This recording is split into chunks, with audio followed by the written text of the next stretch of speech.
دنیا کے دوست ساتھ چھوڑ سکتے ہیں لیکن قرآن قیامت میں بھی ساتھ دے گا۔ دنیا کے رشتے ٹوٹ سکتے ہیں لیکن قرآن قبر میں بھی نور بنے گا۔ دنیا کی محبتیں ختم ہو جائیں گی لیکن قرآن پل صراط پر بھی سہارا دے گا۔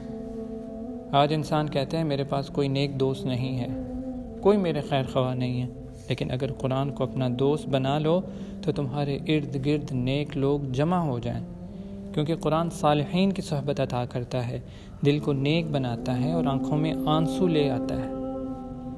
آج ہمارے گھروں میں سکون کیوں نہیں ہے؟ کیونکہ وہاں موسیقی کی آواز ہے لیکن قرآن کی آواز نہیں۔ دلوں میں بے چینی کیوں ہے؟ کیونکہ ہم نے موبائل کو اپنا ساتھی بنا لیا ہے، قرآن کو چھوڑ دیا۔